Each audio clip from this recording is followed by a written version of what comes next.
नमस्कार। 26 जनवरी को हम गणतंत्र दिवस क्यों मनाते हैं, इस सिलसिले में मैं आपसे बात करना चाहता हूं। भारत राष्ट्र की बात करें तो 15 अगस्त 1947 को मध्य रात्रि आजादी की लंबी लड़ाई के बाद भारत आजाद हुआ था। हमारे पूर्वजों ने अंग्रेजों की गुलामी में सन 1757 से लेकर सन 1947 तक अर्थात पूरे 190 साल अंग्रेजों की गुलामी में उनके अधीन गुजारे। लेकिन 26 जनवरी को यह गणतंत्र दिवस क्यों मनाया जाता है, जिसका हमारे स्वतंत्रता दिवस से कोई संबंध नहीं। जैसा कि हम सभी जानते हैं कि गणतंत्र दिवस हमारा एक बड़ा राष्ट्रीय पर्व है जो प्रत्येक वर्ष 26 जनवरी को मनाया जाता है। हर साल इसी दिन सेना के तीनों प्रमुख भारत के राष्ट्रपति को अपनी सलामी भी देते हैं। ये तीनों सेना अर्थात थल सेना, वायु सेना और जल सेना के नाम से देश की रक्षा के लिए कटिबद्ध और समर्पित रहती है। इसी दिन सेना के हथियारों का प्रदर्शन भी दिल्ली के परेड स्थल पर राष्ट्रपति के सामने किया जाता है।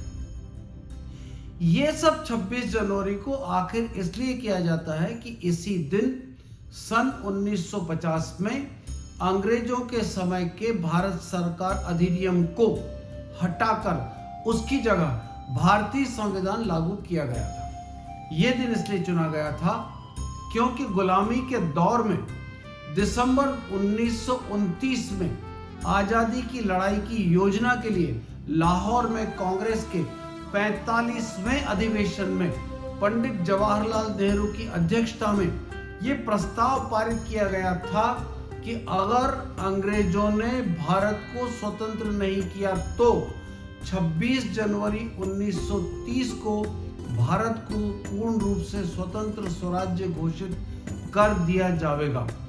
और फिर आजादी की ये लड़ाई बड़ी जद्दोजहद के साथ, बड़े जोर शोर के साथ, बड़ी दमंगाई से लड़ी गई और सन 1947 तक लड़ी गई तथा हमारे पूर्वजों ने लाखों बलिदान देकर आखिरकार देश को आजाद करवाकर ही दम लिया था।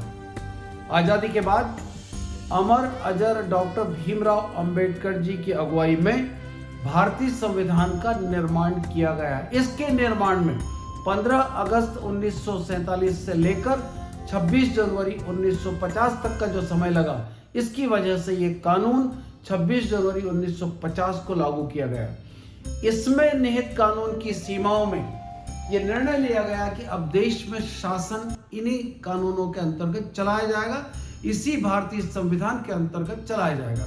इसीलिए इस दिन को गणतंत्र दिवस को ध्यान में रखकर बनाए गए संविधान को लागू भी किया गया था। साथ ही स्वतंत्र भारत के प्रथम राष्ट्रपति डॉक्टर राजेंद्र प्रसाद ने भी बतौर राष्ट्रपति 26 जनवरी 1950 को इस आजाद देश की कमान संभाली थी। फिर बतौर प्रथम राष्ट्रपति डॉक्टर राजेंद्र प्रसाद बग्घी में बैठकर राष्ट्रपति भवन से निकले थे और उन्होंने पहली बार इसी दिन राष्ट्रध्वज फहराकर राष्ट्रगान के बाद सेना के तीनों प्रमुखों की अगुवाई में भारतीय सेना की सलामी भी ली थी। तभी से अर्थात 26 जनवरी 1950 से हम हर साल इस दिन गणतंत्र दिवस समारोह मनाते आ रहे हैं। भोपाल से मैं डॉक्टर जयप्रकाश पालीवाल आपको राम राज्य की कल्पना के साथ वर्तमान में इस राममय राष्ट्र के प्यारे प्यारे नागरिकों को गणतंत्र दिवस की शुभकामनाएं और बधाइयां प्रेषित करता हूं, बधाइयां देता हूं। जय हिंद, जय भारत, विजय भारत, अखंड भारत, अक्षय भारत, हमारा भारत और हमारे राम का भारत। दोस्तों, वीडियो का प्रयास अच्छा लगा हो तो हमें लाइक, शेयर और सब्सक्राइब जरूर करें। आपको पुनः बधाई और नमस्कार।